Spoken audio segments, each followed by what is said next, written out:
Bonjour à tous et bienvenue ou bon retour sur ma chaîne. Je vous retrouve aujourd'hui pour une vidéo sur le bullet journal du mois de février. Je ne vous ai pas fait de vidéo en janvier tout simplement parce que j'étais en vacances.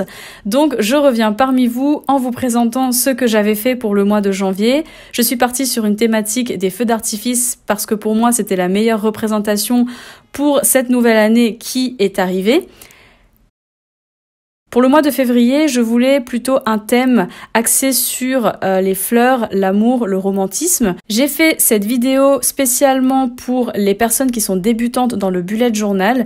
D'ailleurs, si vous voulez commencer votre bullet journal cette année ou si vous l'avez commencé en janvier, je vous conseille de regarder la vidéo que j'avais faite et où je vous expliquais comment commencer son bullet journal en 2020. Je vous mets le lien juste ici.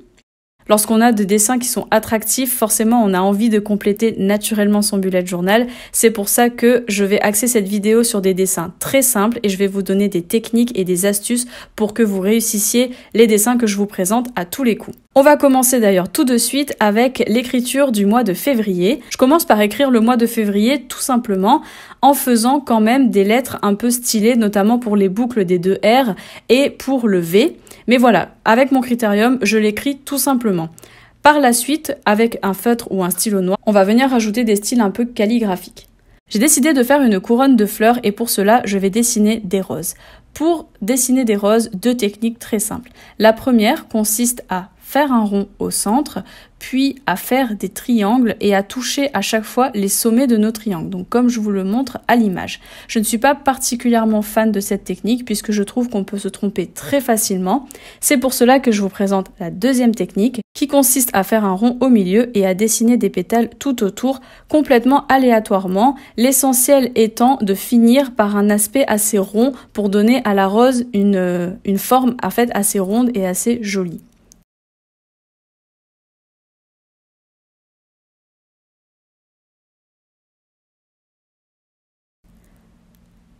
Une fois que c'est fait, je passe aux feuilles. Pour les feuilles, je pars toujours du centre, je remonte vers l'extérieur, puis je reviens au milieu.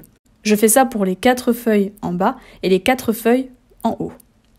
Donc chose promise, chose due, voilà deux façons très simples de faire des roses et en prime vous avez aussi la technique pour faire des feuilles très simplement. Donc vous voyez, on a une couronne de fleurs tout autour de notre mois de février.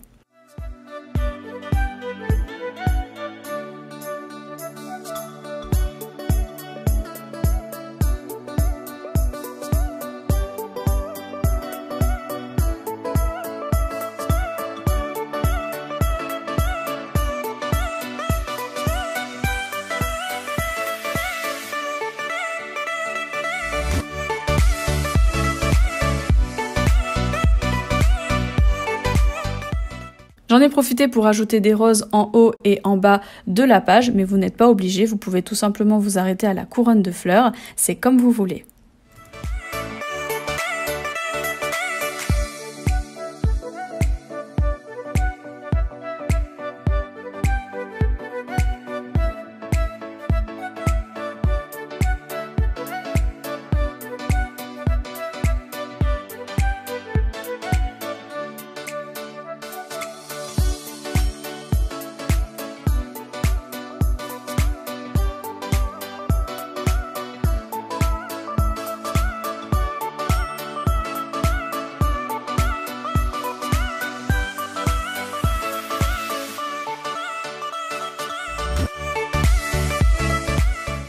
On va venir ensuite donner un style calligraphique au mois de février. Donc pour cela, je prends mon stylo Staedtler de pointe 0,8 et je vais venir tout simplement repasser sur les lettres de mon mois de février, simplement pour le moment.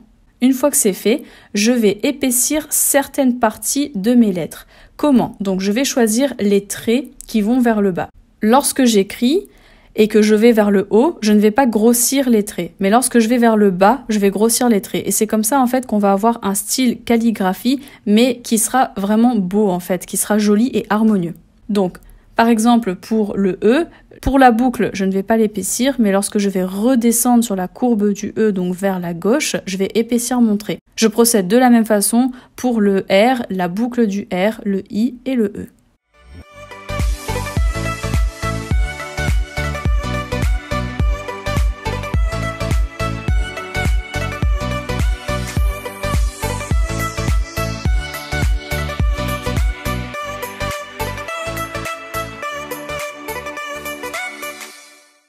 On va passer maintenant à la mise en couleur de notre page de présentation. Pour cela, j'ai pris différentes nuances de Tombow et je vais venir tout simplement colorier mes roses. Je fais bien attention à mettre la couleur avant de repasser en noir. C'est très important si vous ne voulez pas avoir des bavures.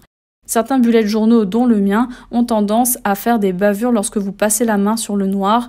Vous pouvez les gommer éventuellement, mais c'est vrai que c'est mieux de ne pas en avoir du tout. Donc, faites bien la mise en couleur avant de repasser en noir sur vos dessins.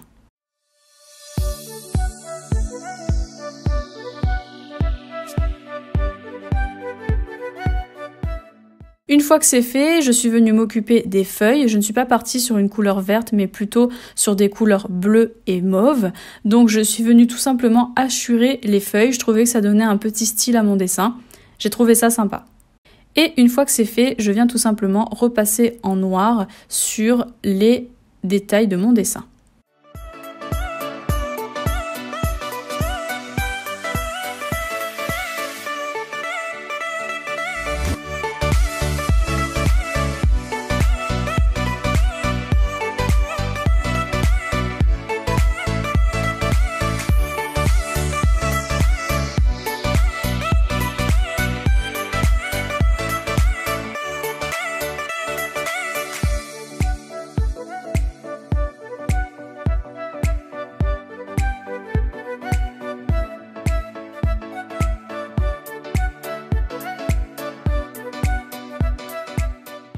Et voilà pour cette page de présentation du mois de février.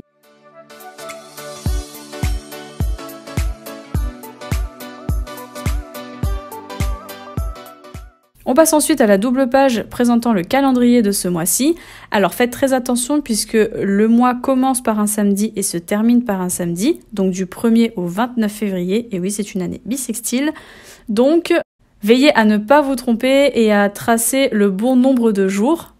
L'avantage avec le bullet journal que j'utilise, c'est qu'il a des petits points sur toute la feuille. Donc je trace toujours mes traits à main levée, ce qui permet d'être relativement droite puisque je suis juste les points. Donc je suis quand même alignée et parallèle au bord de la feuille. Et en même temps, ça donne un aspect plus dessin et moins rigide que si j'avais utilisé une règle. Je profite pour rajouter un contour à mon calendrier en utilisant la technique du relief avec un feutre noir.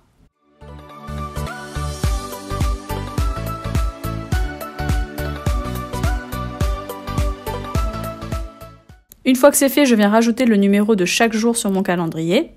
J'utilise toujours 2 nuances de couleurs, une pour les jours de semaine et une pour les jours qui représentent le week-end. Pour moi, ça me permet de mieux me retrouver et je trouve que ça apporte un peu de couleur à cette double page.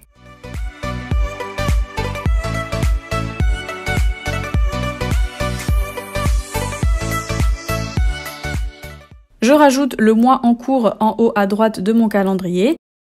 Je vais vous donner une petite astuce pour donner de la dimension à vos lettres. Lorsque vous écrivez en lettres capitales, pour donner un petit peu de relief à vos lettres, doublez les barres verticales de vos lettres. Par exemple, ce que j'ai fait, c'est que j'ai doublé la barre du F, du E, du R, du I et les barres du V. Ça donne tout de suite une dimension un peu plus sympa à votre mot et ça va rajouter un peu de style à votre page. Ce calendrier me sert d'une part à planifier le mois qui arrive, à mettre mes rendez-vous, les anniversaires prévus, les week-ends que j'ai prévus, etc. Mais aussi à faire mon habit tracker. L'habit tracker, qu'est-ce que c'est? C'est tout simplement un tracker d'habitude que j'ai décidé de mettre en place car c'est important pour moi, mais vous n'êtes vraiment pas obligé de le faire. Pour cela, je vous invite à regarder aussi la vidéo que j'avais faite sur le sujet. Dans cet habit tracker, j'y mets surtout les activités où je veux être régulière, comme le sport, la lecture, la méditation, relaxation ou encore, pour ce mois-ci, le tricot puisque j'aimerais finir le pull que j'ai commencé.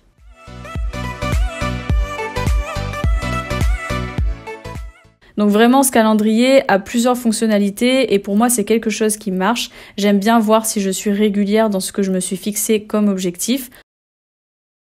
Donc c'est une bonne technique de bien planifier son mois, de voir ce qui arrive, de savoir quand on va être occupé ou pas et de voir si on a bien tenu les habitudes que l'on veut prendre. Je rajoute ensuite quelques roses supplémentaires pour compléter cette double page et lui donner un côté plus joli.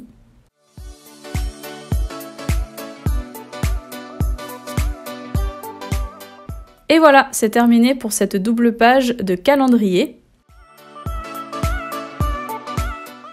On passe ensuite à la double page de Mood Tracker. Pour cette double page, j'ai décidé de mettre à l'honneur la Saint-Valentin, donc je suis partie sur une représentation de plusieurs cœurs et de divers pendentifs, tout simplement qui pendent à partir du haut de la page. Donc j'ai dessiné au minimum 29 cases pour pouvoir colorier les 29 jours.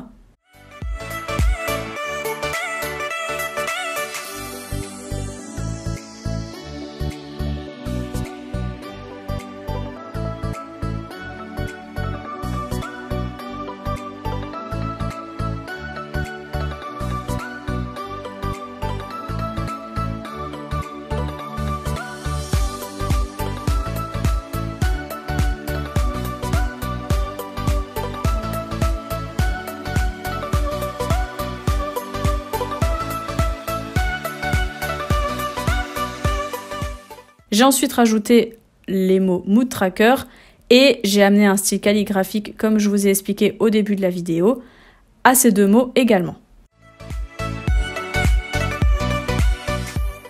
Alors le Mood Tracker, qu'est-ce que c'est? C'est tout simplement un tracker d'humeur. Ça me permet de savoir si dans mon mois, j'ai été plutôt sur une pente positive ou négative, si j'ai eu plus d'émotions positives que d'émotions négatives, si j'ai réussi à passer sur certaines choses ou pas. Je fonctionne surtout par smiley, donc j'utilise un smiley très triste, moyen, content et très content. Il y a des personnes qui utilisent des mots, par exemple couleur bleue fatiguée, couleur rose joyeuse, couleur jaune énervée, etc. Moi, je préfère fonctionner par smiley. Alors bien sûr, on n'a pas une émotion constante durant toute une journée, mais le but est vraiment de mettre l'émotion qui a dominé notre journée pour vraiment voir sur notre mois si on a été dans une dynamique plutôt positive ou plutôt négative. Ça m'aide en tout cas dans ma bonne résolution 2020 d'avoir un état d'esprit plutôt positif. Comme ça, je peux vraiment faire le bilan et voir par quelles émotions j'ai été surtout habitée durant ce mois.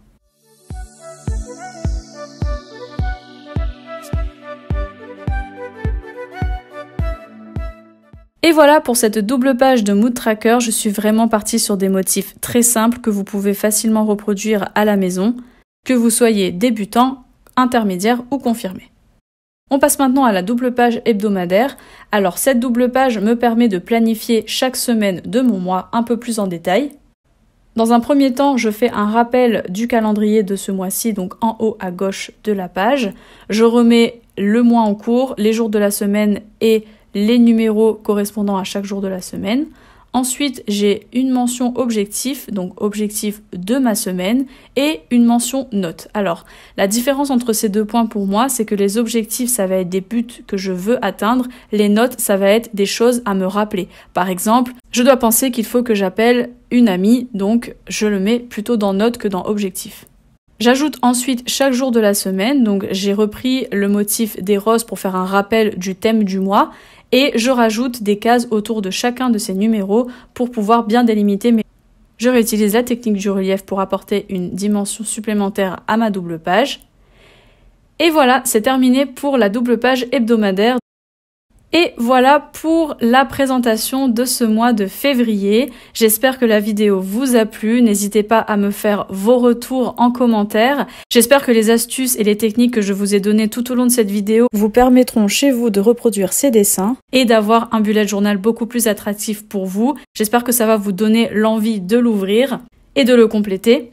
J'espère en tout cas que ça vous a plu et si jamais vous avez reproduit ces motifs pour quel que soit le mois en cours dans votre bullet journal, n'hésitez pas à m'envoyer vos photos sur Instagram ou sur Snapchat. En général, je republie dans mes stories toutes les photos que je reçois.